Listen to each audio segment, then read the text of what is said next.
moi boa tarde a todos e a todas. Grazas por estar hoxe aquí na presentación deste libro sobre a vida e obra, digamos, a importancia do que supuxo a obra deste home, Alejandro Viana, un galego á fronte do rescate dos refuxiados republicanos,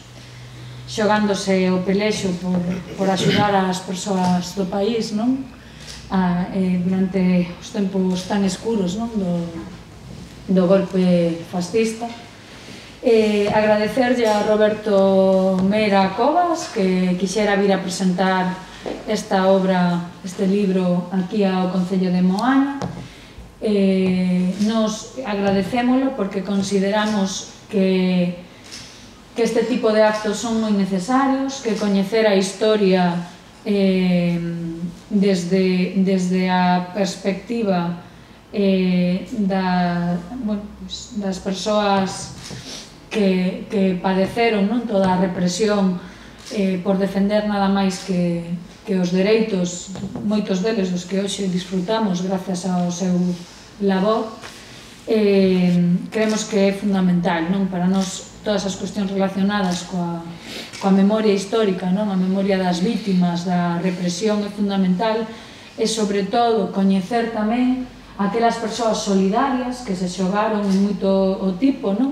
para axudar as persoas republicanas que se tiñan que exiliar ou que tiñan que desaparecer ou directamente as facían desaparecer os fascistas, os falanxistas. Entón, neste caso, agradecer tamén que se recollese esta historia de vida, e o primeiro que imos a facer, antes de nada, vai a ser proxectar un pequeno vídeo que explica moi ben o que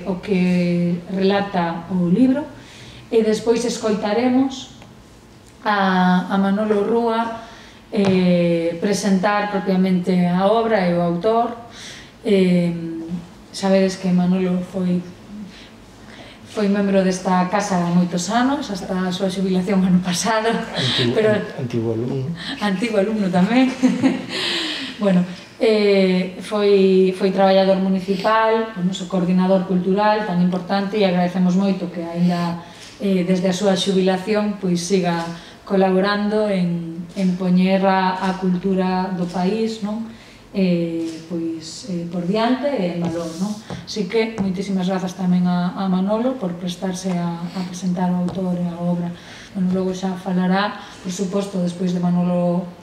Rúa, falará o propio autor, Roberto, terá a palabra para o que considere el, e logo supoño que sin problema ningún atenderá tamén a aquelas cuestións que desde o público queiramos plantexar. Sen máis, damos entrada ao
Bueno,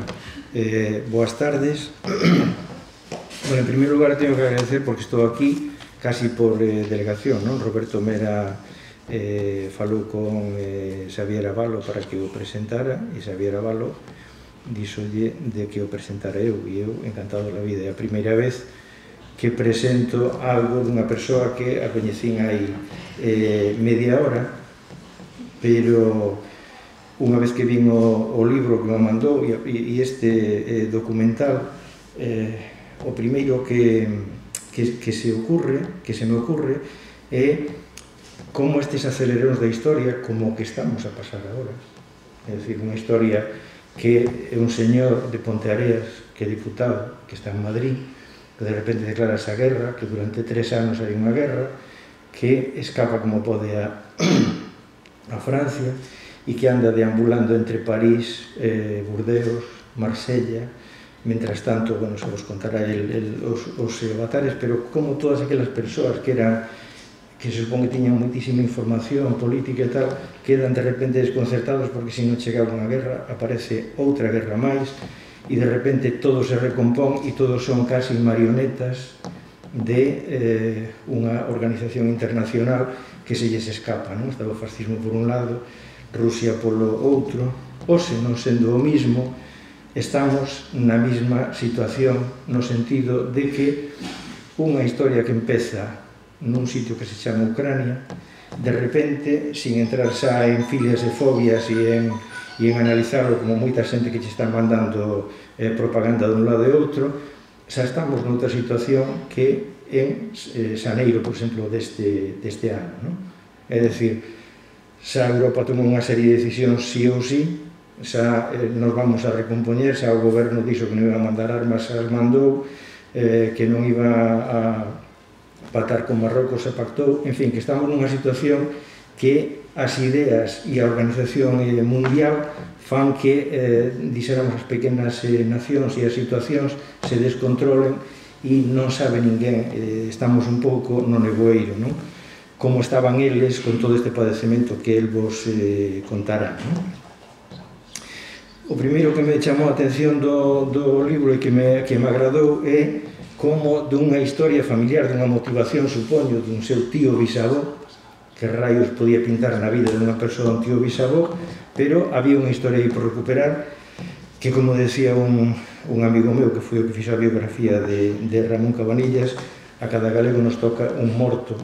para recuperar, non? El, neste caso, era un familiar. E é un libro moi potente, que seguramente, se fora noutro país, en outra escala, xa estaría filmado, porque a verdade é que o resumen, porque este é máis que unha tese que fixo de investigación,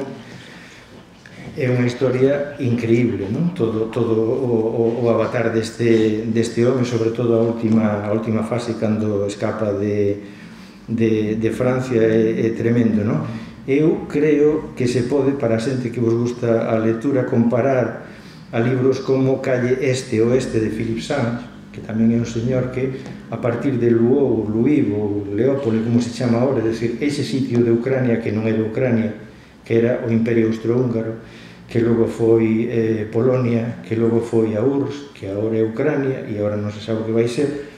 acaba compoñendo a historia da súa familia e a historia de dúas persoas que desde ali, desde ese puebliño de Lvov, pois foron moi importantes no xuicio de Nuremberg para definir as tipoloxías novas que se lles aplicaron ali como xenocidio e como exterminio da humanidade, non? Ou como Los Amnésicos de Geraldine Schwartz, unha rapaza nova que tamén investigou a partir da súa familia en Alemania, que pasaba con ese patrimonio dos xudeus en Münster, nunha cidade pequena alemana, que a súa familia tiña e ela non sabía moi ben por qué. E claro, tirando, pois foi dando en que fora o proceso de desnazificación e por que a súa familia tiña bens dos xudeus. Son libros que son mundiais e este é un libro tamén mundial. De momento estamos na escala de aquí, non? Por lo tanto, a historia familiar é unha asignatura pendente que temos. É dicir, eu acordome moitas veces de ir a París e eses chamados que facían chamada a testemunhos, por favor, si tedes información da Segunda Guerra Mundial, do que fora e tal, pasaban polas bibliotecas, gravabanlle todo e tal. E aquí, sin embargo, temos unha memoria, esta é unha memoria extraordinaria, sin duda, pero de xente máis anónima, pero nós non sabemos, e están ao redor nosa, de toda a xente que foi a Terranova, a Capetón, como din aquí, a Holanda. Todo isto dá vergonza, de decir, como que son persoas anónimas, si Moaña levantouse e Vigo levantouse con todo ese esforzo, de decir, non é que non sean importantes as estradas nin os recheos, pero o capital que aportou esas persoas traballando de 9 en 9 meses en Sudáfrica, etc., está todo anonimizado. E de repente temos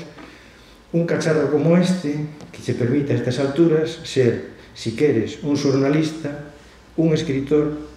un videocámara e un fotógrafo. E despois pasan esas cousas de que morre a nai ou morre a abuela, e ai, cantas cousas se me quedaron por falar con ela e tal, non? Entón, eu tamén fago un chamamento a recoller todo ese tipo de material, a recoller as cousas que hai nas casas, que se tiran porque logo librase o fallado, e se unha cousa fixamos na democracia foi encher o país de museos e de sitios onde estarían perfectamente catalogadas e se poden legar, prestar, doar, pero en todo caso que estean nas mellores condicións. Todo son as recetas de cociña da abuela incluso, non? Entón, sobre o libro de Roberto Mera, 20 anos de traballo dice rápido, non? O sea que é casi como unha supertese. 20 anos picando pedra nunha mina, o sea que ten moita escoria que peneirar para sacar, pois eso, un pouquiño de ouro, un pouquiño de diamante, que é un pouco como o marisco, non? Escunchar para comer moi pouquiño, non? Agrádame moito tamén, que logo vedes nos créditos, que é unha persoa que se asesorou, que non sempre se fai.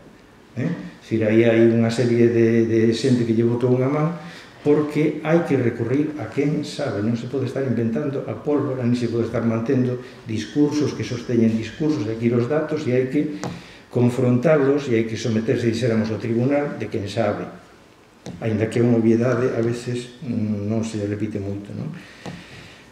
E é un libro que, sin duda, ten esa motivación, supoño, esa motivación familiar e esa emoción, pero tena con historia, en mayúsculas. É dicir, non ten historietas, nin ten batallitas, ten historia ben contada, non?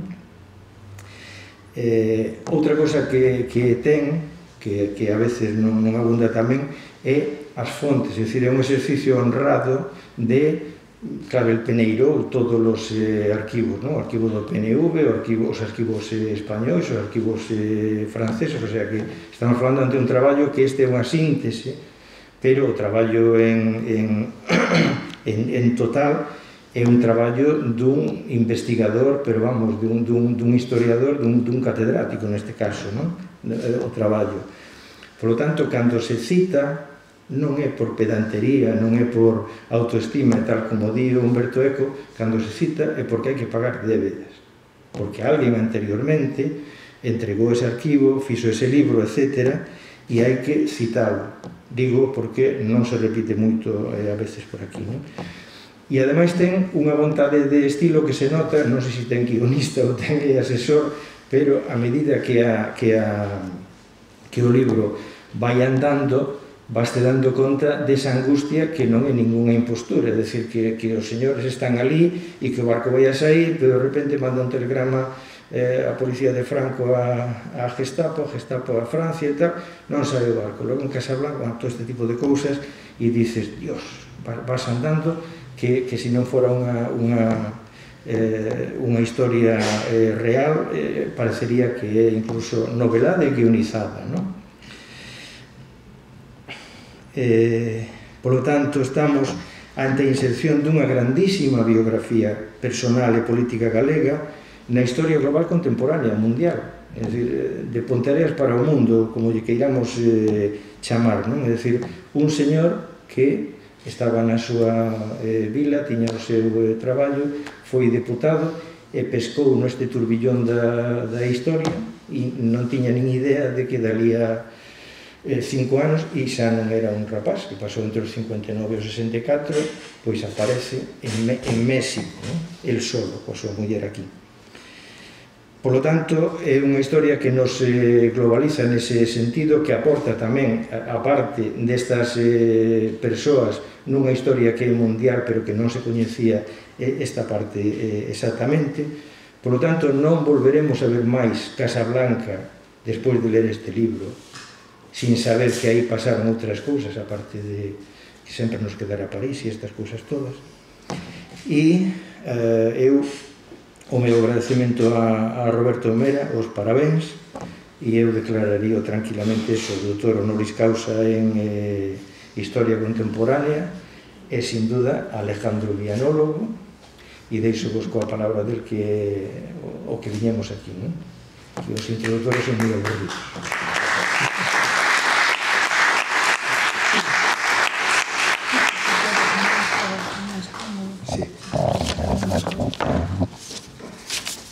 Bueno, eu vou me permitir quitar a máscara para falar.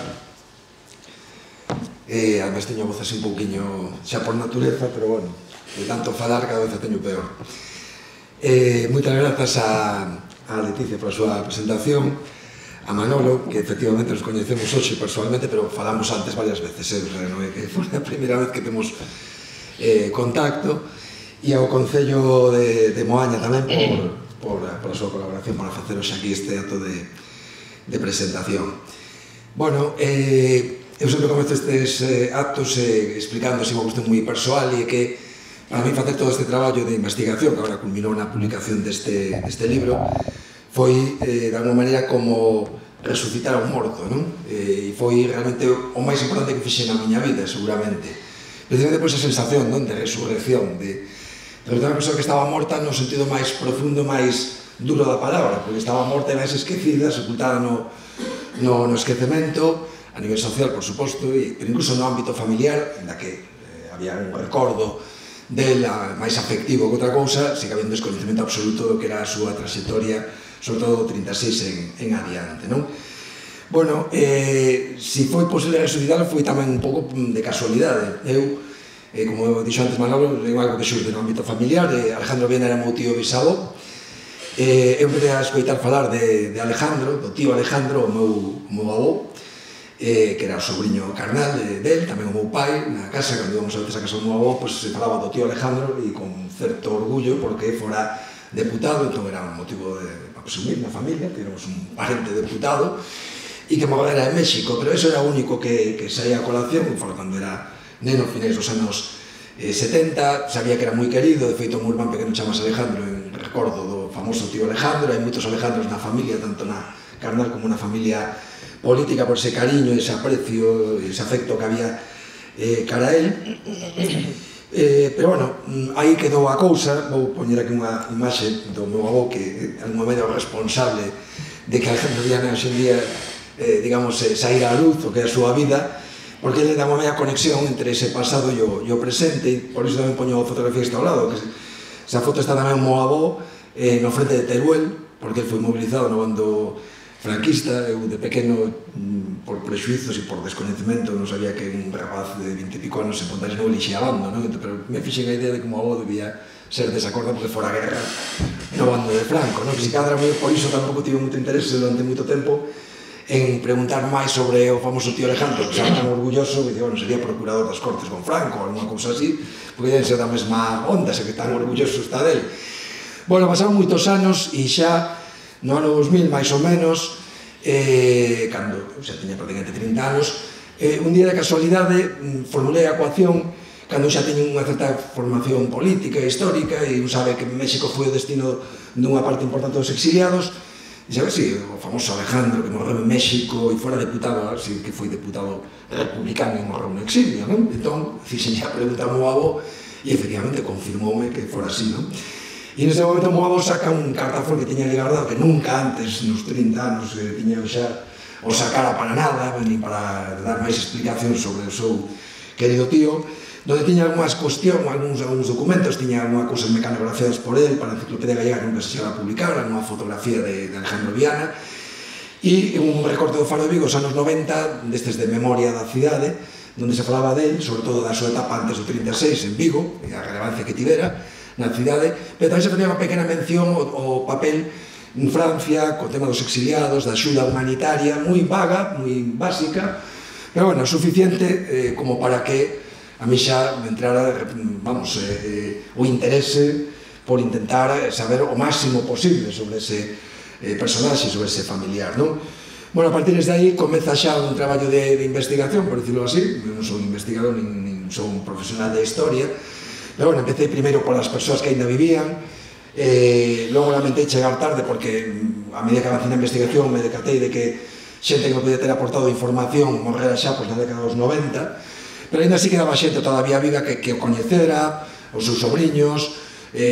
exiliados que ainda vivían tamén, cos que puiden contactar, que, bueno, que me foron facilitando xa información, pistas, datos que me podían tamén ir orientando esa investigación. Me permitiu conseguir tamén materiais como fotografías. Mo avó tiña apenas 2 fotos, nada máis, pero na familia política del, unha sobriña, cando falei con ela, me di que sí, que ten un álbum de fotos, e lle digo se me pode deixar facer copia desas fotografías, e isto tamén nos pode dar un pouco idea de, moitas veces, do estigma, incluso, que implica a veces estar nunha familia que foi obxecto de represión, fora de asasinatos, fora de exilio, fora outro tipo de represión. O certo é que cando me di que ten ese álbum de fotos e pido para que me deixe facer copias, me di, non, vouche mandar o álbum de fotos, porque tens moito interese, vouche mandar, porque isto aquí está nun fallado e mellor calquer día se desfan del, porque non hai moito interese por iso, non? Bueno, mandou unha xoia, un álbum con 50, 60 fotos de Alejandro Viana aos anos 10, 20, 30, ata 52, que morreu, fotografías como estas, ou como estas outras, moitas fotografías en Mondariz Balneario, por exemplo, con outros personaxes. Aquí temos un personaxe coñecido sobre de moitos e moitas de vós, que está á esquerda con el, que é Cesario Corval, o doutor Corval, que en Vigo ten unha rúa que era coñecido como médico dos pobres, que era íntimo amigo de Alejandro Viana. Bueno, moitas imaxes destas, como digo, e de outras etapas da súa vida. Esa investigación, pois, logo xa deu paso, lóxicamente, á búsqueda de documentación e información en arquivos, en Galicia, en Portugal, no Estado, en Salamanca, en Bilbao, en Madrid, en Alcalá de Henares, tanto públicos como privados, como de forzas políticas, en Francia, en México. Bueno, todo iso a nivel de hemerotecas, Faro de Vigo, el pueblo gallego, sobre todo 36 para atrás. O que me foi ponendo de manifesto con moita rapidez foi que deixara un rastro documental espectacular, é dicir, había unha cantidad de información sobre a súa vida que nem me podía ter imaginado, non? Incluso fontes que a priori que pensaban ni siquiera que podía atopar cousas aí sobre Alejandro Viana, sobre a súa vida, como, por exemplo, memorias de exiliados, tanto moi recoñecíveis como outros máis anónimos, que, sobre todo, chegar a América, a México, nomeadamente, pois decidían escribir as súas vivencias, o que fora a súa experiencia na Guerra Civil, despois en Francia, antes de poder fuxir cara a América, e donde moitas veces aparecían mencións a Alejandro Viana, algunhas moi puntuais, de xente que o coñecera, o que tivera a oportunidade de tratar con él, o que, grazas a él, conseguiran sair de Francia. Incluso en algúns casos, como este de mi exilio de López Barrantes, que fora o presidente do Banco Exterior de España, donde con todo ese detalle se contan algunhas pasaxes que logo se recollen no libro, que permite reconstruir partes importantes do seu periplo, neste caso en Francia. Todo isto que se foi conformando foi como miles de pezas dun puzzle que a súa vida, donde ao final, afortunadamente para mí, depois de 10 anos aproximadamente, tiña prácticamente todas as pezas necesarias para contar a súa vida, sin prexuicio que poden aparecer outras, pero non había, digamos, lagoas ni puntos escuros onde dixemos, aquí non sabemos que pasou entre este punto e este punto. Afortunadamente, tive moita sorte, porque ademais se complementan fontes totalmente dispares, non? De repente, con documentación, hai momentos que non sei o que pasou, pois grazas a unhas memorias dun exiliado, aparece a información dese punto intermedio, non? Bueno, ao chegar ao ano 2000, máis ou menos, xa tiña material máis que dabondo como para empezar a redactar todos esos miles e miles de documentos, correspondencia, información en prensa. Había que darlle forma xa dunha biografía, fixen o que outra vez de investigación, me permitiu tamén poder contarlle o meu avó, que foi seguindo un pouco a investigación, pero aí tive a oportunidade, o meu avó viviu ata 2013 con 101 anos e moita lucidez, pude escoitar a historia completa do seu querido tío, da que a maior parte das cousas que descubría as desconocía por completo, a pesar de que cando o golpe de Estado e a partir dese momento xa non volve a ver nunca máis Alejandro Viana e a pouca relación é por correspondencia con os teus de tipo familiar. O meu avó tiña 23, 24 anos, por lo tanto tampouco que subera gran cousa de toda a súa etapa anterior en Vigo, máis a nada de cuestións así xerais, non? Bueno, digo que en 2010 redacto xa un traballo de investigación que a día de hoxe, pois ao cambio, estos son 200 e pico páxinas, si o trasladamos esta investigación a este formato, estaremos falando de 1400, 1600 páxinas, o que permite dar unha idea da cantidad de información que xerou ao longo da súa vida, non? O feito de que fixera ese traballo de investigación ao redactar non significa que a investigación rematara. A investigación continuou e continúa incluso a día de hoxe. Sigo atopando cousas, e todos os motivos porque nos últimos anos todos os avances técnicos que se tiñen producido que permitiron a digitalización de moitos arquivos e que moita desa información este ahora disponible en internet facilita moito a labor de investigación. Antes, na época que estive máis intensamente investigando, había que ir aos arquivos presencialmente, ter algún tipo de pistas que che permitiran, digamos, buscar en fondos determinados. Bueno, hoxe en día, como digo, é moito máis doado en todos os aspectos. Bueno, tanto é así probado que estou dicindo é que hai poucos anos, facendo búsquedas que fago periódicamente de Alejandro Viana en internet, de repente atópome unhas 30 cartas de Alejandro Viana a Bernardino Machado, que fora presidente da República en Portugal, que se exiliara a finais dos anos 20 a Galicia, a Guarda, cando se inicia a ditadura de Salazar, e que me permiten descubrir que Alejandro Viana actuaba como anfitrión do presidente da República Portuguesa aquí en Galicia, apoiando incluso a moitos exiliados, pagando as súas pensións en Vigo, onde residían, exiliados, etc. A mí nunca se me teria ocurrido ir a Portugal, a Fundación Mario Soares ou ao Arquivo Bernardino Machado a buscar información do meu tío bisabuelo, que non tiña ni a máis mínima pista, ni o máis mínimo indicio de que podía ter algún tipo de relación con Bernardino Machado. Pero, grazas a que este arquivo digitaliza esa documentación, a colga en internet e pon as referencias de Alejandro Viana, pois me permitiu descubrir unhas pezas do puzzle que non botaban falta, pero que evidentemente aportaron algo tamén moi importante e interesante o que era a súa vida, non?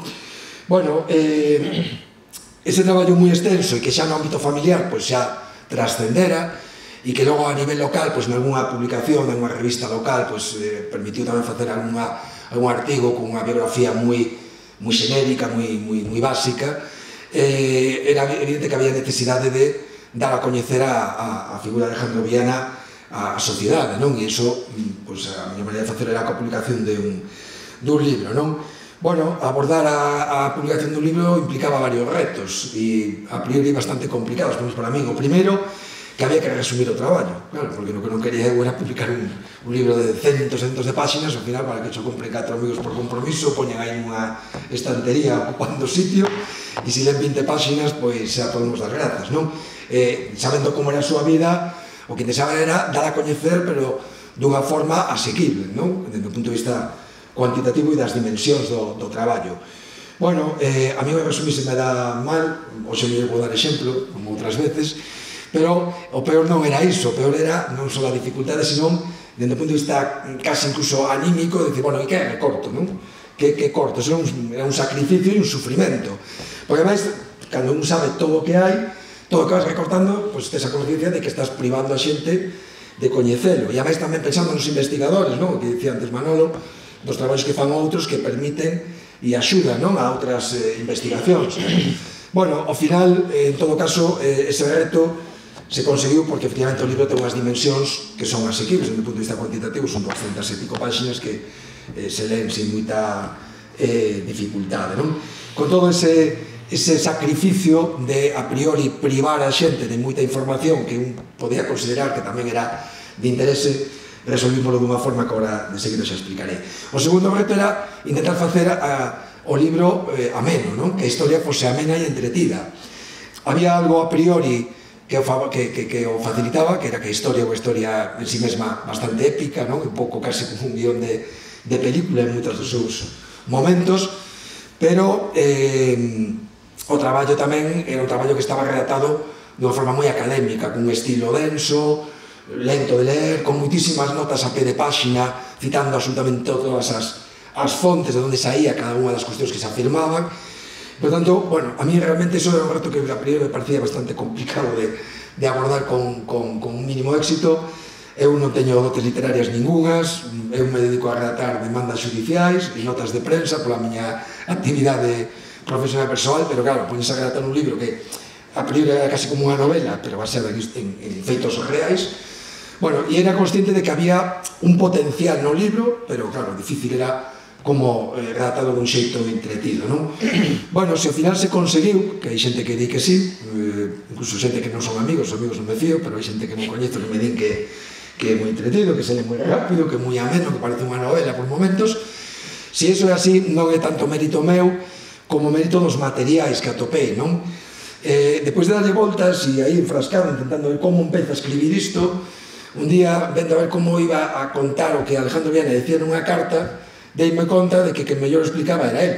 E que ademais o facía incluso con un estilo casi literario, porque a xente daquela non falaba, nin escribían, sobre todo, como escribimos nos hoxe en día, non? Escribían dunha forma moi literaria, moi coidada, non? Un vocabulario moi,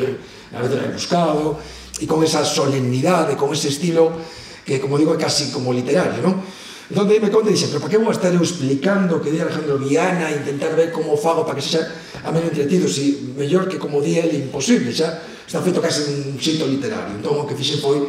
botar man dos materiais de toda esa correspondencia, documentos oficiais, esas memorias de exiliados, etc., e simplemente eu, como narrador, pois, darlle forma, darlle unha coherencia, estruturalo en capítulos curtos para que fora máis así tamén, pero basicamente o que se fai é reproducir literalmente muitísimos deses materiais, ata o punto de que hai momentos que hasta pode parecer efectivamente que hai como diálogos propios dunha novela, porque son correspondencia cruzada ou documentos que se van acoplando ben a outras fontes de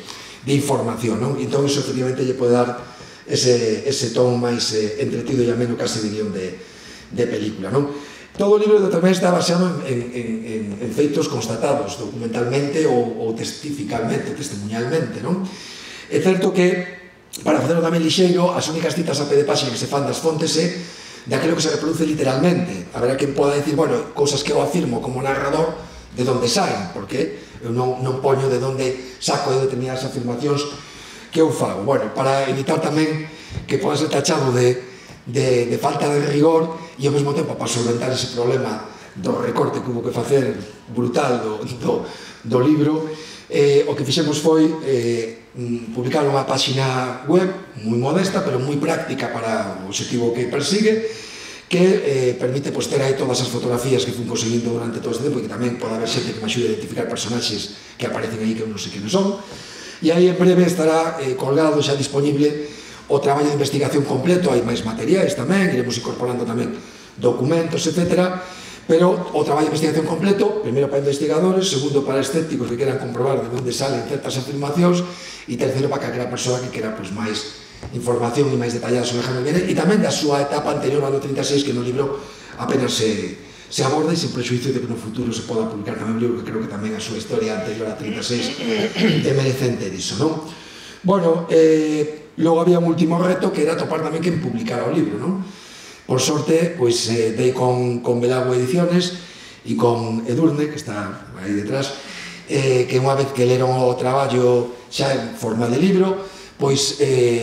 vamos, se entusiasmou co proxecto, tanto máis que a min, apostou decididamente por el, axudoume moito tamén a hora de facer as revisións estilísticas e de darlle, digamos, o xeito xa definitivo. E ademais fixo, do punto de vista, un traballo moi bonito, moi cuidadoso, que é a maquetación do libro, incluso a portada, a elección da foto, que a mí nunca se me teria ocurrido coller precisamente esta foto, senón calquera outra destas de pose, cando esta é unha foto que ahora visto así, pois é unha foto moi acaída, para o que se quere transmitir. Decía que o libro empeza no ano... Bueno, unha cosa que tamén quería comentar, cando falo do rigor histórico, pode haber momentos que incluso pode parecer que eu me tomo unha licencia artística, pero de seguro que non é así. Recordaron unha pasaxe, entre outras, hai unha máis, onde se di que Alejandro Viana está en Figueres, que vai intentar marchar para Francia con 2 persoas máis, e que entón marchan en coche un día pola mañá, que era un día soleado. O de soleado non me inventei para facer máis bonita a secuencia ni a historia, e porque hai unha fonte oral, que está máis en YouTube colgada, dunha persoa que estaba con el nese momento, que é unha das persoas que o acompaña, e que di que ese día era soleado. Por tanto, se di que era soleado, non vamos a poñelo en cuestión a a fonte que o viviu, non? Bueno, dicía que o libro empeza no ano 36, claro, antes dicía Manolo, tiña 59 anos, xa non era un rapaz, xa tiña toda unha vida percorrida importante, non? E a súa vida no 36, pois, por razóns tamén de espazo e de extensión do libro, abordase as 2-3 primeiras páxinas, ou menos incluso, dunha forma así moi básica para contextualizar e situar mínimamente o lector ou a lectora en quen era Alejandro Viana no ano 36, cando empeza xa toda a historia, non? Pero, bueno, nestes actos procuramos afondar un poquinho máis en quen era, porque creo que paga a pena e porque nos permite entender mellor e ponernos mellor con máis facilidade na pel del e entender mellor o que vai vivir ele a partir do ano 36. Alejandro Viana nacera en Ponteareas en 1877, nunha familia moi humilde, pero moi noviño, xa con 14 anos, o mandan pa Vigo, e digo mandan pa Vigo porque miran que o rapaz destaca, que ten capacidades, e o mandan para uns negocios, a través dos negocios de ponteareáns, digamos, acomodados económicamente en Vigo, os Arbones, os Garra, Castellanzuelo, alguns apelidos o mellor vos sonarán, os que somos aquí da área metropolitana, e empeza a traballar como dependente de comercio, pero se forma ao mesmo tempo, estos sabemos polos ecos de sociedade do Faro de Vigo, que tamén nos aporta moita información destas cousas, que se forma no círculo mercantil, en temas contables, empresariais, mercantís, e con moi poucos anos, con 20 e poucos anos, se convirte en xerente e ao pouco tempo xa en socio, un dos 4 socios dunha empresa que vai ser determinante no seu futuro e na súa situación económica e no que vai ser basicamente o seu futuro, que é esta empresa Jimeno e compañía, que é unha empresa moi curiosa porque tiña, digamos, casi un monopolio da recollida, da comercialización de ovos en todo o que era o sur de Galicia e o norte de Portugal ata Matosiños, con almacéns e delegacións por todas as vilas, cidades, con as instalacións industriais potentes en Guixar, e, como digo, tiña prácticamente un monopolio porque non había prácticamente ninguna outra empresa que se dedicara a esta actividade. Para que os falades unha idea, en teses doutorais sobre exportacións no Porto de Vigo, os ovos aparecen por diante en volumen de exportación na primeira década do século XX, segunda década, por diante incluso das conservas, coa diferencia de que conserveiras había bastantes e empresas de exportación de ovos nada máis que había esta e outra en Villa García del Pidio Villaverde, que será logo alcalde de Izquierda Republicana tamén, como Alejandro Viana. Isto é o que explica a fortuna, non só isto, pero a fortuna que acabará, digamos, amasando Alejandro Viana, vindo da nada, pero que ao cambio, según datos da Garda Civil do ano 36, cando o investigan e abren a causa, represalias políticas, ao cambio estaría máis ou menos, con certo rigor, ahora mesmo no que hoxe en día serían entre 3 e 4 millóns de euros, non? Unha fortuna para esa época, non só a raíz disto, porque el xa, un pouco despois de empezar como delegado, como xerente desta empresa e como socio, no principio do século XX, uns anos despois xa casa con Josefina de outras fábricas, que están moi que vedes aquí nas fotos, xa con os apelidos imaginarios, catalán, de unha familia que viñera para aquí nos tempos da salgadura, que neste momento xa se dedican a conserva. Viana faise tamén, convertese en conserveiro con seus cuñados, se converte en representante da Asociación de Conserveiros da Ría de Vigo, é o representante dos exportadores do Porto de Vigo durante moitos anos, aparecen moitísimas xestións, intervencións en Madrid, en defensa dos intereses dos exportadores do Porto Vigués. Bueno, as súas actividades empresariais logo, co paso dos anos, vanse ampliando en actividades pesqueiras, vocal da Caixa de Ferros de Vigo, accionista do Banco de Vigo, vai ser un do Consello de Administración da promotora do Estadio de Balaídos, acabará sendo presidente de Tranvías Eléctricos de Vigo, que é unha das empresas máis potentes da cidade no primeiro terzo do século XX. Bueno, infinidade de iniciativas empresariais que, como digo, explican un pouco esa posición económica tan potente e tan boa. No ámbito social tamén se convertiu nun persoeiro, ademais de que na nivel da burguesía industrial da cidade, pois é, digamos, do máis recoñecido nese momento. No ámbito social, pois, é un dos fundadores do Ateneo da cidade, acaba sendo presidente do Círculo Mercantil de Vigo, que era toda unha institución naquela época, obviamente. Aquí tedes nunha fotografía dun encontro das directivas do Círculo Mercantil de Vigo e da Coruña. Vai ser un dos fundadores, con Portela Valladares e un pequeno grupo de vigueses, del Pueblo Gallego, e o seu primeiro conselleiro delegado da editorial que publicaba El Pueblo Gallego, un dos principais xornais do primeiro tercio do século XX tamén en Galicia. Bueno, para que os fadeis unha idea da relevancia social que tiña, e isto tamén o ligamos con outra faceta dele, que era a filantropía e a xenerosidade. Aquí tedes unha información, por exemplo, polo Gallego nos anos 20, onde aparece como organizador dun partido de fútbol entre o Celta e o Porto en Portugal, para recadar fondos para un sanatorio en Portugal. El tiña moita relación con Portugal, tamén polo tema dos negocios, ademais de que era asiduo a todos tantos balnearios había, tanto en Galicia como en Portugal, era tan asiduo a Portugal que incluso mo avó recorda que tiña unha habitación alugada nun hotel de Porto todo o ano, non? Porque iba con tanta frecuencia que xa tiña habitación propia ali de forma permanente, non? Bueno, no ámbito da filantropía lle fan homenaxes en Vigo con recadación de cartos, con cuestacións que se fan nos xornais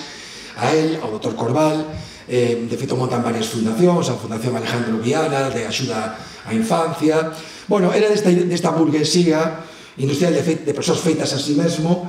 que ao mesmo tempo tiñan esa conciencia e esa percepción de que debían devolver a sociedade o que de alguma maneira a sociedade lles dera a eles, non? Vindo da nada e chegando a posicións económicas como as que el chegou, non? Bueno, ele é unha persoa que se relaciona na universidade cos Curvera, cos Fadrique, hai muitísima documentación desa relación que tiña moi estreita na vida social e económica da cidade. No ámbito político, el tamén empeza moi pronto no movimento xa do republicanismo. No ano 17 hai unha folga xeral que cuestiona a monarquía, onde son encarcerados muitísimos republicanos, tanto obreiros, sindicalistas, pero tamén industriais como Viana, que está 2 anos na cadea no cárcere do Castro en Vigo durante 2 meses, médicos, abogados, profesores liberais, bueno, todo o que era o republicanismo, que sufre ese momento esa represión, logo son amnistiados. E despois xa nos anos 20 Viana xa colle moita relevancia en Vigo porque se converte en teniente alcalde do goberno presidido por Gregorio Espino, tamén sobradamente coñecido por todos e todas, donde unha simple análise da prensa da época pode comprobar que Gregorio Espino era a figura institucional, pero realmente o motor dese goberno en todos os aspectos, tanto da defensa da acción de goberno como da resposta á oposición, etc., era Alejandro Viana, realmente que estaba aí no día a día co seu carácter inconfundible, non? Bueno, Viana chega a ser incluso alcalde, porque Gregorio Espino dimite no ano 25, durante varios meses Viana queda de alcalde, lle piden para que siga de alcalde, e finalmente tamén dimite por os motivos que Gregorio Espino. Esta é unha foto dun acto oficial en Vigo, con Gregorio Espino, con Carlos Sotelo, que en ese momento era ministro. Bueno, para que nos fagamos unha idea da relevancia que pode ter un personaxe como Viana en Vigo, pois temos esta referencia que aparece nun libro, Tratado de Viguismo, ano 32, nun que fora compañero da corporación, donde fai unha semblanza sobre Viana, sobre as súas capacidades, a súa personalidade moi eloxiosa, obviamente, bueno, pero que tamén nos dá idea de que efectivamente era un personaxe nese momento dos máis coñecidos e máis importantes da cidade. Chegamos xa aos anos 30, estamos xa vésperas da República. Bueno, aquí tedes unha foto máis das súas frecuentes visitas a Portugal, no balneario de Entre os Ríos. Bueno, el, pouco antes de que se proclame a República, está participando nun acto en Salvaterra. El participaba moito en actos agraristas porque era moi amigo da Amado Garra, o líder agrarista, un dos líderes agraristas máis importantes do país.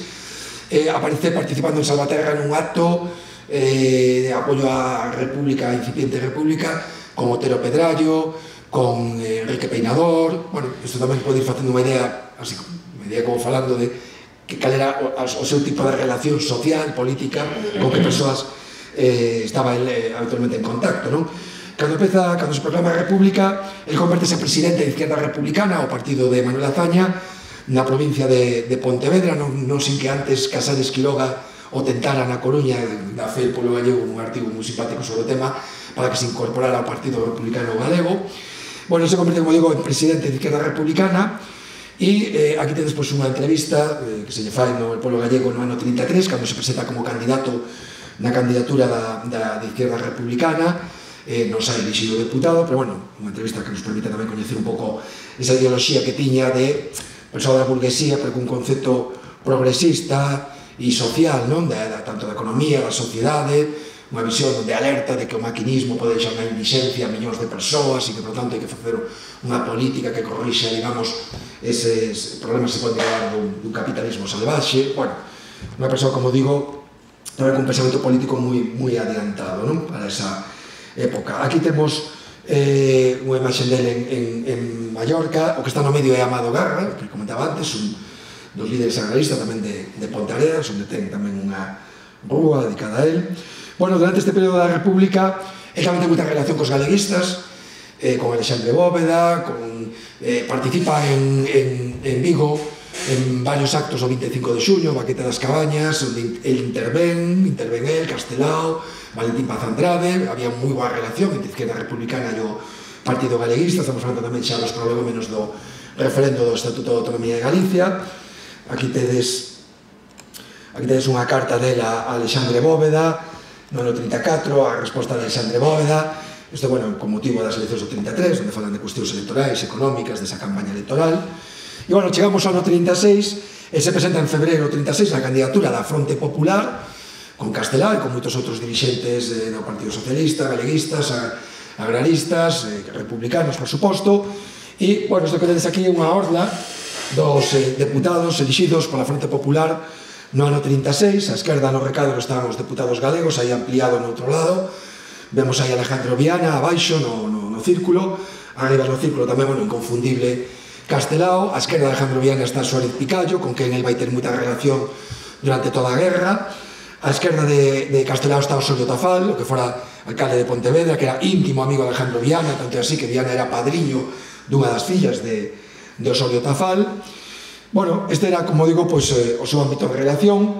E, bueno, empeza a xercer como deputado a partir de febreiro do 36, e chegamos ao 28 de xullo. É o referendo do Estatuto de Autonomía, e Viana, na súa condición de deputado, está en Madrid, volve a Galicia, ven a Vigo, para participar no referendo e votar a favor do Estatuto de Autonomía. E o día seguinte marcha para Madrid, entre outras cosas, porque ten que participar na entrega do Estatuto de Autonomía. Vemos aquí nesta fotografía, aí á esquerda, con Castelao detrás, presidentes de deputacións,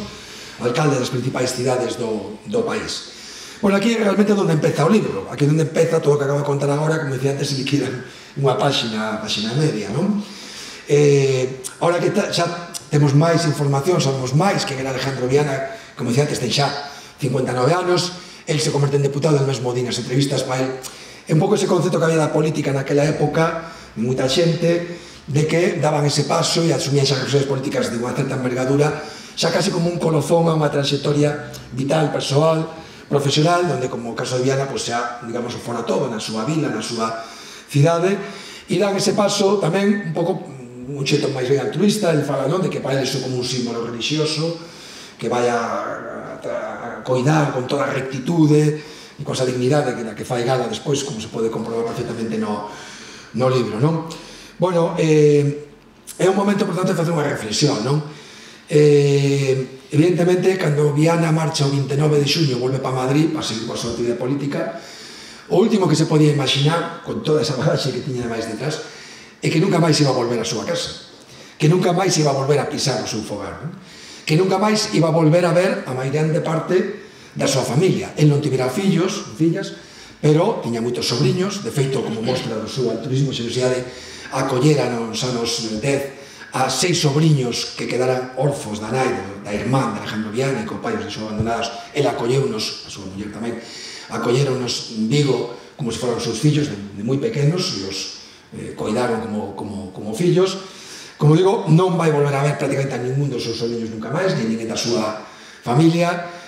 O último que podía imaginarse que non ia volver a ver a súa cidade, o seu pobo natal, que nunca máis iba a volver a ver a mairande parte de todos eses amizades do ámbito político, social, empresarial, de tantos anos de vida en Vigo. E o menos que podía pensarse tamén era que moitos deles iban a ser asasinados, que moitos que aparecen aquí nesta foto iban volver pola noite no último tren con destino a Galicia e iban a topar logo aquí a súa morte. Viana quedou alá, igual que Castelao, Osorio Tafal e algúns máis, porque continuaban coas súas actividades políticas ainda algúns días máis, e seguramente iso foi o que lles permitiu salvar a súa vida, non? Entre os que van a falecer, de feito, están algúns dos seus sobrinhos que acolleran na súa casa. Un deles, Javier Estévez Viana, que é detido en Ponteareas, torturado nos baixos do Concello e asasinado no cemiterio de Ponteareas. Outro sobrinho del, que era médico, alistouse ao exército republicano en Madrid como tenente médico e aos poucos meses morre en combate tamén en Toledo, deixa orfos a estes dous nenos, e Alejandro Viana se converte formalmente, porque os nenos estaban en zona de León ocupada polos golpistas, pero formalmente se converte no seu titor, a efectos incluso de un subsidio da República, etcétera, etcétera, non? Bueno, para que vos falades tamén idea desa xenerosidade, altruismo e o fío desto que estou comentando agora desta tutelaxe. No ano 36, o primeiro alcalde da República en Vigo, Enrique Blaine, está en prisión, está enfermo, acaba morrendo en prisión no ano 36, e nas súas últimas vontades Enrique Blaine decide nomear titor dos seus 6 ou 7 fillos a Eugenio Fadrique e Alejandro Viana. Eu creo que isto tamén pode dar unha idea de quen era Alejandro Viana para os vigueses, para que este señor Enrique Blaine, nese momento xa tráxico a súa vida e sin saber o que iba a pasar despois coa guerra, pois decide que queden a cargo de Alejandro Viana e de Eugenio Fadrique, non? Ben, que durante a guerra vai estar sempre co goberno republicano, vai participar en todas as sesións de Cortes, bueno, ademais é nomeado un dos conselleiros do Banco de Crédito Industrial, bueno, ten diferentes responsabilidades durante a guerra, trasládase a Valencia co goberno republicano, participa, como dicía antes, en todas as sesións de Cortes. Aquí tens unha imaxe da sesión de Cortes en Valencia en 1938 no edificio do Concello. Finalmente chega xa a Cataluña, todo o periplo que fai o goberno republicano e as Cortes, e participa nas últimas Cortes, a última sesión de Cortes, a que se celebra en Figueres, xa máis dramática, digamos, en febreiro do 39, nos Sotos do Castelo, a medianoite, onde xa só hai 60 diputados nada máis, 200 ou casi 500 que tiña as Cortes Xerais, ou quedan aí 60 diputados republicanos, 4 galegos, un deles é Alejandro Viana, que permanece hasta o último momento en territorio do Estado, pero nos días seguintes, como ben sabedes, todo se ven abaixo, desmoránase xa ao frente de Cataluña, e xa se produce a ocupación por parte das tropas franquistas e comeza xa todo ese éxodo coñecido, desafortunadamente pouco coñecido, non habría que decir, de 500.000 de refugiados. Bueno, estas imaxes, que antes comentaba tamén algo Manolo, a única diferencia co que estamos vendo hoxendía, que estes son en blanco e negro, e as de hoxendía, pois, cando digo as de hoxendía, do ano pasado, as de 2 anos, as de 4 anos, non? Que son en cor, non?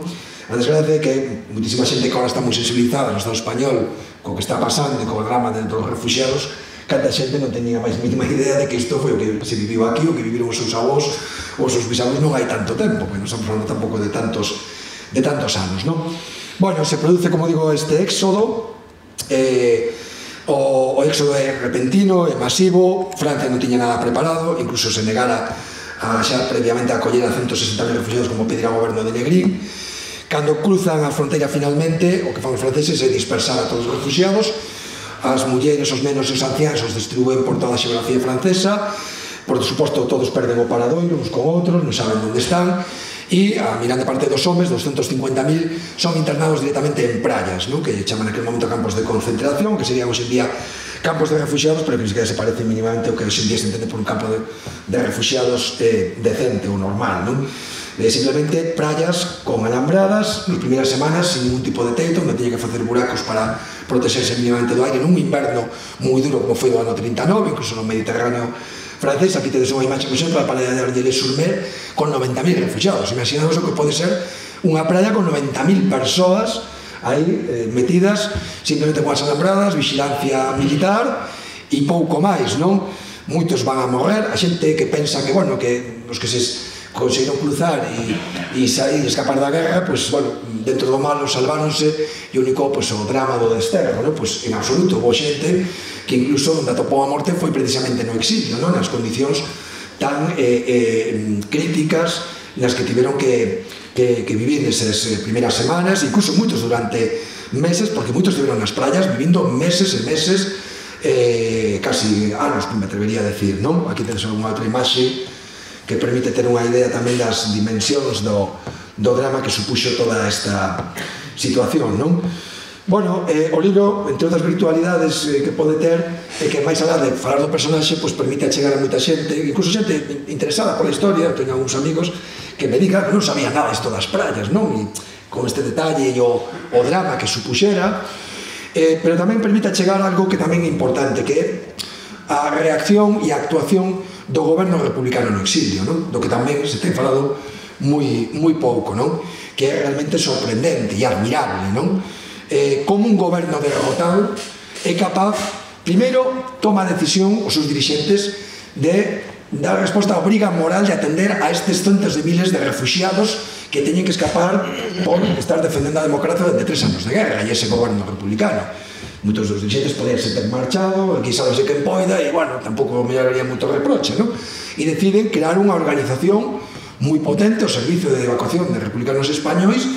moi complexa, que vai desenvolver unha tarefa titánica para atender e dar resposta, como digo, a esa obriga moral de non deixar tiradas a todas estas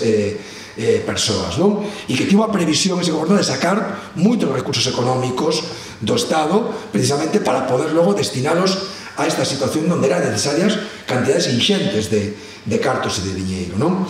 Bueno, neste punto Alejandro Viana é un dos que cruza e podemos facer unha segunda reflexión que facíamos no ano 36 no mes de xullo, e é,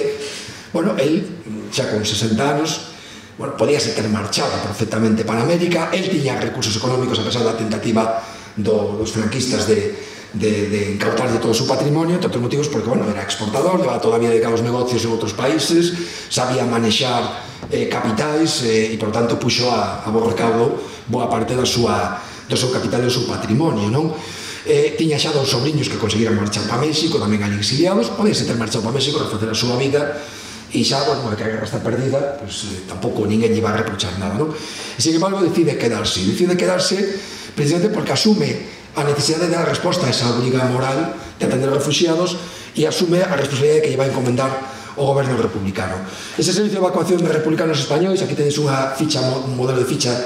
do censo que se fai, porque primeiro que hai que facer un censo, saber onde está cada quen, quenes son, os seus datos persoais, intentar incluso localizarlos para que poda cada quen saber onde están os seus seres queridos nesa dispersión da que son obxecto. Bueno, esta organización vai desenvolver unha actividade frenética e amplísima, dando roupas, alimentación, atención sanitaria, alugando albergues, alugando castelos onde meten os mutilados de guerra, aos nenos e nenas, en albergues infantís, pagando a familias francesas para que acollan os refugiados, dando subsidios a moitos refugiados, buscándolles emprego no país tamén para que podan valerse por sí mesmos, intentando, como digo, localizar a refugiados o seu paradoiro. Bueno, un labor inxente con organizacións, o que hoxe serían ONGs, os cuáqueros, organizacións internacionais, a Cruz Vermella, e fan un labor que ademais ten un mérito engadido, e é que o fan nun país, Francia, que ademais de pasar bastante do tema, é un país que xa recoñeceu ao goberno franquista incluso antes de rematar a guerra. En febreiro do 39 xa recoñecen o goberno franquista, xa chegan a acordos incluso comprometéndose a devolver todo o patrimonio que podan recuperar sacado do Estado por ese goberno republicano, e o goberno republicano non ten ningún tipo de recoñecemento oficial, perde a súa representación diplomática, xa automáticamente a partir de febreiro o embaixador en Francia é franquista, os consulados son todos ocupados por franquistas e eles actúan sin ningún tipo de personalidade xurídica, únicamente e afortunadamente baixo baixo a tutela e o amparo do goberno mexicano, da representación diplomática mexicana, que é o que permite ao principio unha certa tolerancia dos franceses, porque en certo modo tamén lle estaban quitando do medio parte do problema de atender a toda esta xente. Bueno, no ámbito destas dificultades de ter que actuar case de forma clandestina, donde os recursos económicos teñen que movelos con persoas interpostas, con enxeñería financiera, creando un trus con sede en Suiza, manexando os cartos. Esa forma, evidentemente, unha persoa como Viana era unha persoa moi útil, porque sabía tamén manexarse neste tipo de cuestións, e en cuestións que tienen que ver con temas de ámbito empresarial, non? Por iso ele nomeado, dentro desta organización do Servicio de Evacuación de Republicanos Españois, é nomeado o xefe da sección de emigración, que é outra das partes das actividades que vai levar adiante este organismo, que é a evacuación do maior número posible de refugiados cara a América para que podan refacer as súas vidas, moitas veces con familiares que teñen alá no continente americano. E Alejandro Viana que se vai encargar, xunto con outros funcionarios deste servizo, de contratar os fletes, organizar esas expedicións colectivas en barco, no que van a sair miles e miles de refugiados, principalmente cara a México. Ele é o responsable de moitos barcos moi coñecidos, onde marcharon xente tamén moi coñecida, políticos moi recoñecibles, intelectuais, etcétera, etcétera. Entre eles Florencio Delgado Gurriarán, por exemplo, un dos barcos que fleta Alejandro Viana, antes mirábamos o México, o Ipanema, que se non recordo mal, este é o que marchou Florencio Delgado, o Sinaya, o Winnipeg é un barco con destino a Chile, onde van 2.000 refugiados. No embarque que se produce no porto de Burdeos, aí temos Alejandro Viana con Pablo Neruda, o poeta chileno que está en Francia como cónsul especial do goberno chileno para este flete. Os dous, está documentado, Viana e Neruda, os dous nas oficinas facendo todas as xestións de embarque deses 2.000 refugiados que finalmente van cara a este país sudamericano. Como decíamos antes, bueno, xa vedes que nos barcos pois se facía obviamente un reconhecemento e homenaxe a México por a súa actitude tanto durante a guerra como agora, especialmente no exilio. Aquí tedes a Lázaro Cárdenas, o presidente de México, xunto con nenos que xa foran trasladados a México durante a propia guerra civil. Bueno, con este labor, ata o mes de agosto, saen aproximadamente 7.000 refugiados en barcos, fletados baixo a dirección de Alejandro Viana, e chegamos xa ao mes de bueno, tamén saen outros liñas regulares pagadas tamén polo SERE, e chegamos ao mes de setembro, xa estamos na guerra mundial, Francia entra xa en guerra, a partir de aí as cousas xa empezan a cambiar, xa empezan unha hostilidade do goberno francés cara a este servicio dos republicanos, e ese cambio de postura de Francia coincide precisamente tamén cun cambio no SERE, e que Alejandro Viana se converte a finais dese ano 39 en director xeral xa de todo o organismo, de toda a organización, non só da sección de migración. Aquí tedes unha ficha das centos de fichas que hai nos arquivos de filiación de refugiados, asinada por él como director xeral. A partir de él se encarga, por tanto, de todo ese traballo de atención a refugiados. Bueno, esta carta nos permite, de unha forma así anecdótica pero ilustrativa, ter unha idea de detalle de a que se dedicaba este organismo, non? Aquí Viana comunica a un dos delegados que tiña, porque tiñan delegados en todos os lugares que había campos de concentración ou portos de embarque, lle comunica que xa deu orden de librar 4.000 francos para a construción de próteses para 22 enfermos. O sea, isto era o día a día desta organización, atender este tipo incluso de detalles como encargar 22 próteses para 22 enfermos ou mutilados de guerra, non? Como digo, hai centos, miles de cartas nos arquivos con seus delegados onde se reflexa todo ese día a día frenético, non? Bueno, empezan os problemas cos franceses,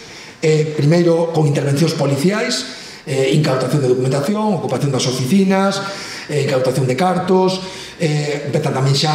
as causas judiciais, teñen que declarar con moita frecuencia Viana, Juan Negrín, o presidente da República, o presidente do goberno da República, outros dirixentes tamén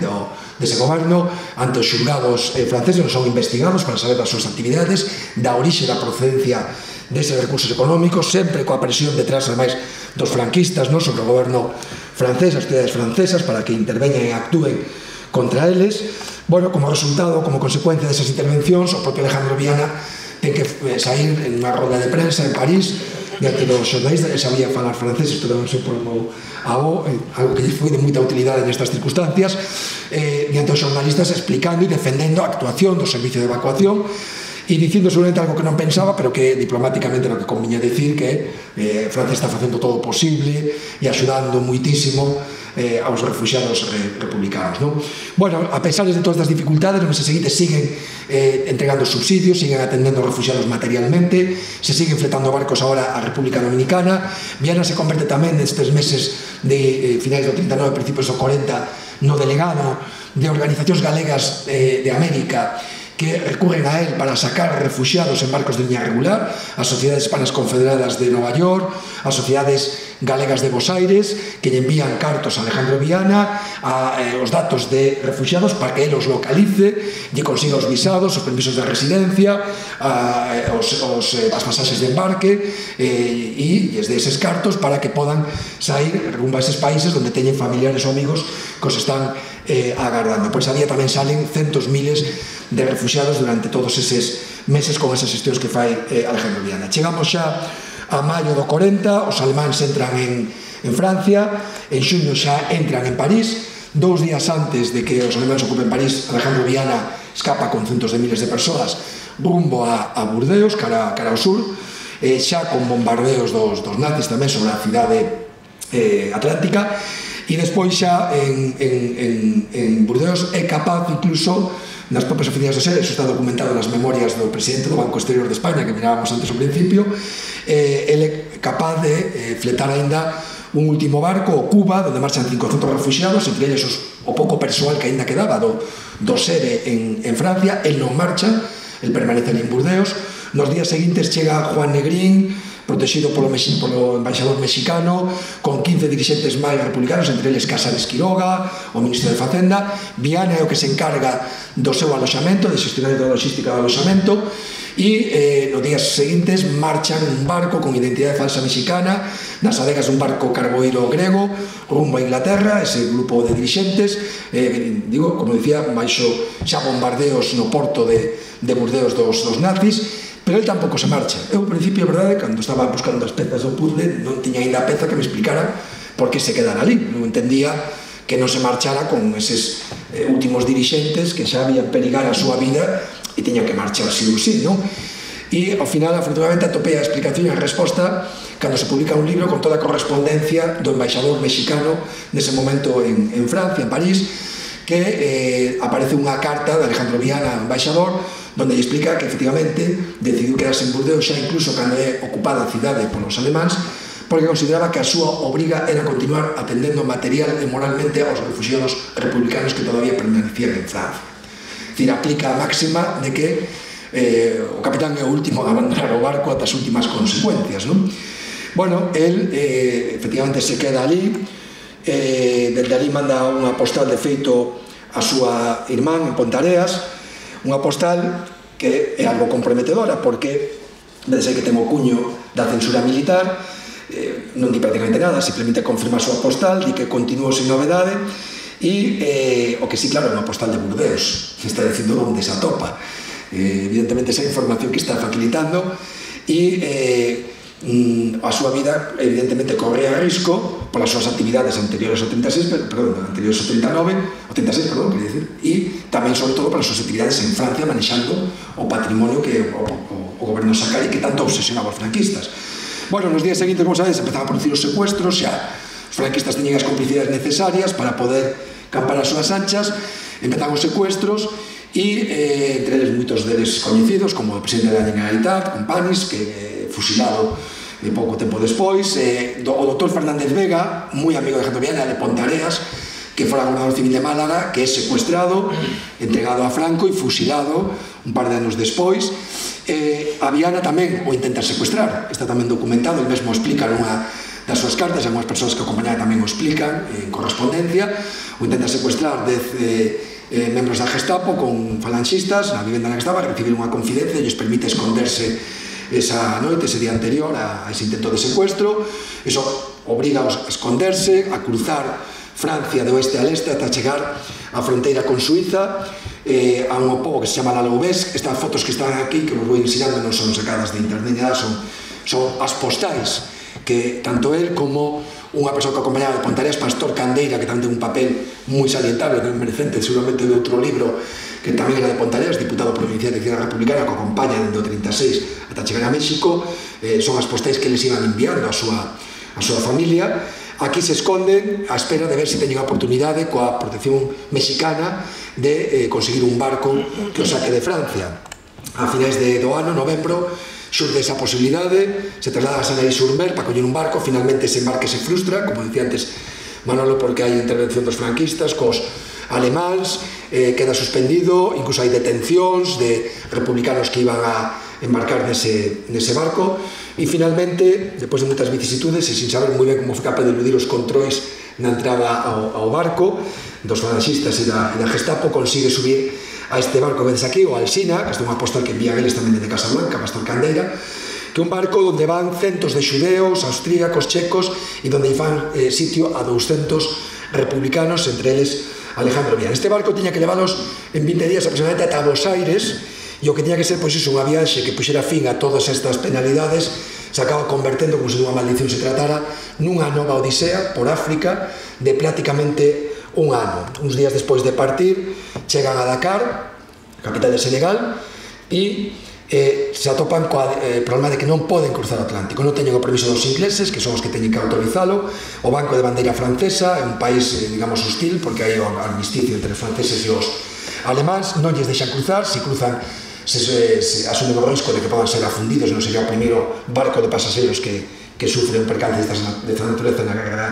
mundial, e por lo tanto se teñen que quedar vivindo dentro do barco, e quedan vivindo durante 5 meses, donde Alejandro Millana volve a ter a oportunidade de novo de axudar aos refugiados, porque recibe, non sabemos moi ben como, 100.000 francos dende Inglaterra do goberno da República, de Portela Valladares en concreto, que xestionaba un trust financiero onde tiñan ainda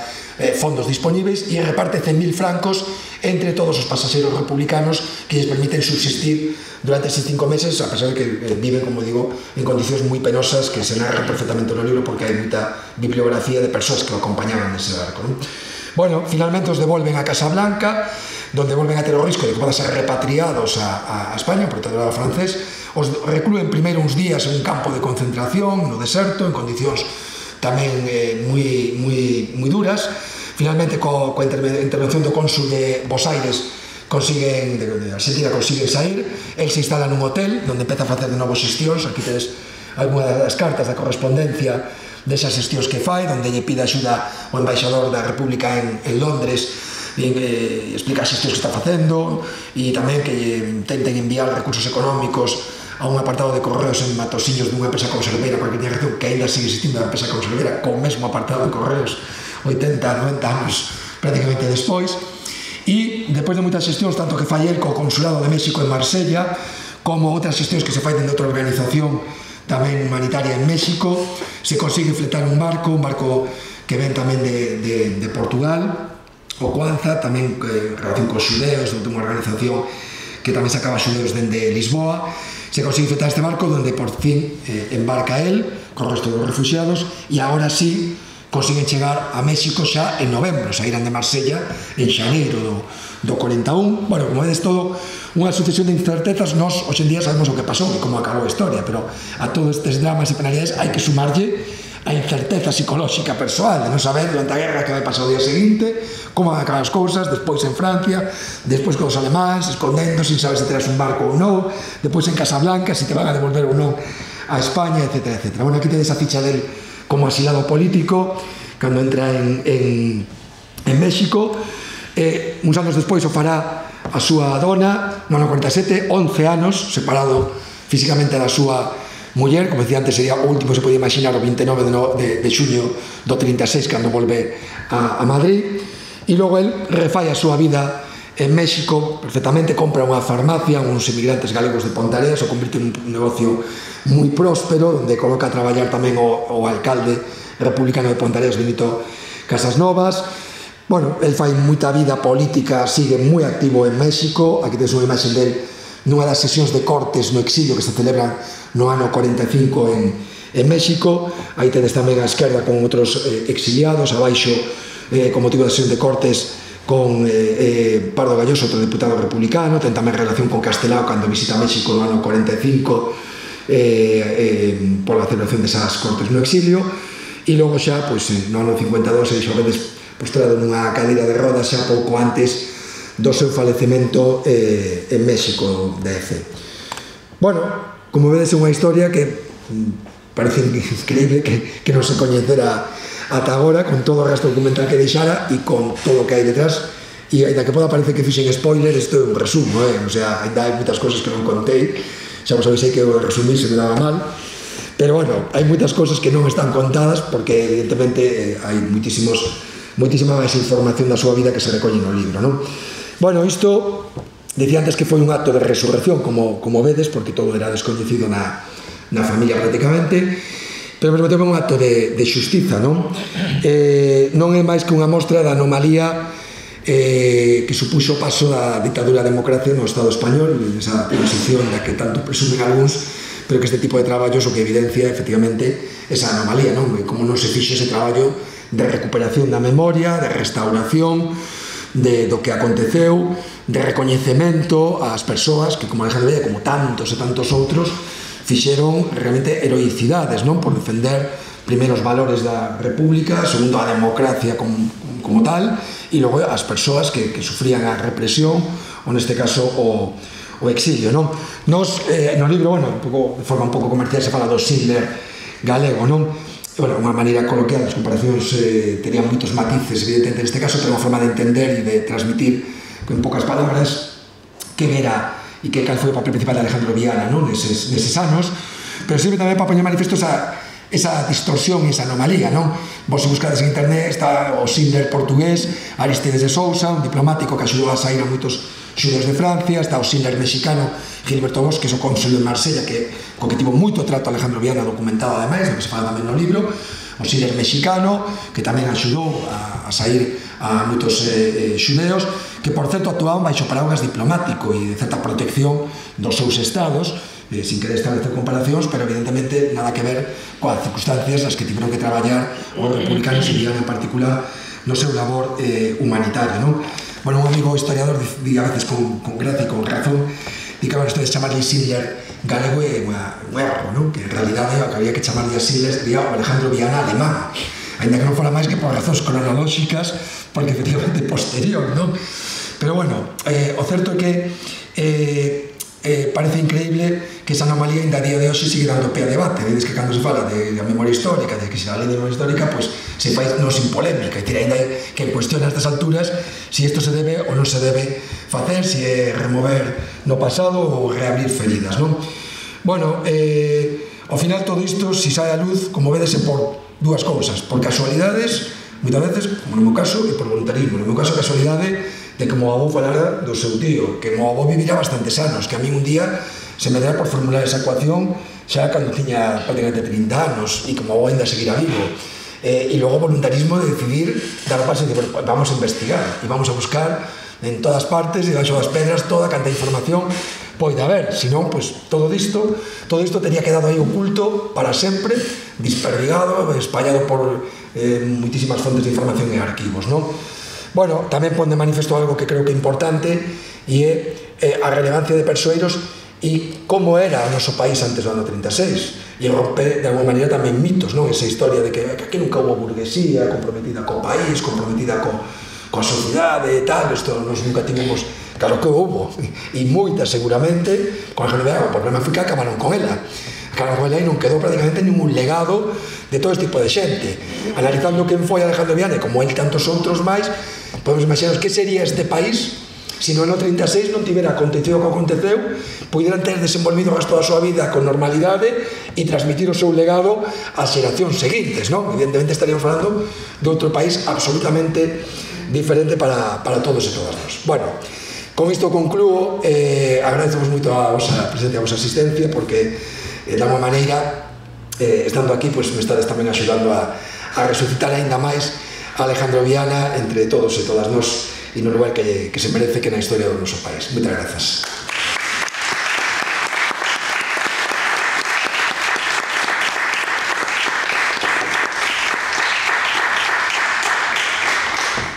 Non sei se algunha persoa quere facer algunha pregunta sobre o libro ou sobre a fermosa historia non, a fermosa vida que conta, non? Non conta unha historia, digamos, ficticia, senón a vida dunha persoa real e das persoas que lle foron coetáneas, non? E que viviron tempos tan difíciles. Efectivamente, a nosa historia teria sido diferente se o golpe de Estado non tivera triunfado, se non tivese ao mellor empezado polo noso país, non? Porque realmente en Galiza non houbo guerra civil, non houbo enfrentamento de dous bandos, porque xa non deron alternativa, non? Nos primeiros meses do golpe de Estado descapitalizaron o país completamente. Aquí en Moaña sabemos ben o que supuxo. Temos ali o alcalde Fandiño, que foi fusilado en decembro do 36, a xente maña sí que coñece a historia, o mesmo día que o pleno fascista xa, o pleno da corporación nomeaba fillo adoptivo de Moaña a Franco, non? Unha honra que nos chegou ao noso goberno de casualidade e que decidimos desde logo retirar ese ese mérito, ese recoñecemento, o mesmo día que iniciamos o expediente para recoñecer ao alcalde Fandiño como rexedor honorario e restablecer así a memoria da corporación do 36, non? Capitalizada por o alcalde Fandiño. Hai aquí persoas que na familia tiveron que padecer esa persecución fascista. Está Luís aquí, seu pai, Luís de Nacidas, pois tamén foi unha persona que sufriu a represión en propias carnes, non? En moitas familias. Aquí o sindicalismo mariñeiro e labrego estaba moi activo, ademais con tendencia, bueno, eran maioritariamente da CNT, o sea, anarquistas, e foi unha persecución terrible e letal. Entón, en Moaña aínda falta moito por dar a coñecer, moitas persoas pois non coñecíamos o que pasara aquí, e moitas, por suposto, descoñecíamos completamente quen era Alejandro Viana e o que podía supoñer. Eu, desde logo, te felicito por ese labor non só de investigación, senón tamén de dar a coñecer todo ese capital político, non? E ese capital humano e mesmo empresarial ou social daquela época,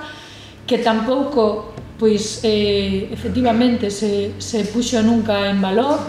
ni sequera se permitiu que se coñecese, non? Que era o que ti decías, a pesar de que hai documentación de sobra para dar a coñecer. Entón, nós tamén creemos que a desmemoria é unha maneira tamén de castigar as persoas que tanto fixeron polo noso país, pola nosa xente. Entón, agradecerche moitísimo este traballo pola parte que nos toca ao Concello de Moaña, e creo que é unha cuestión moi interesante, moi importante, e desde logo vou a propoñer que os institutos de Moaña, cando menos, coñezan a historia de Alejandro Viana, co teu permiso. Por suposto. Se quixeran que viñeras dar algunha charla, espero que podamos convidarte. De feito, estes días diga hai en Pontareas, en Vigo tamén, en institutos. A mí pareceme fundamental que coñezamos, non? Estas historias de vida que son tan fundamentais. Eu te parabenizo e, desde logo, te agradezo moito ese labor. Moitas gracias.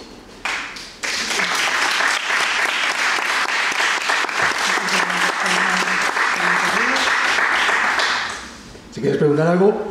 vou contestar brevemente as preguntas, non que son ustedes.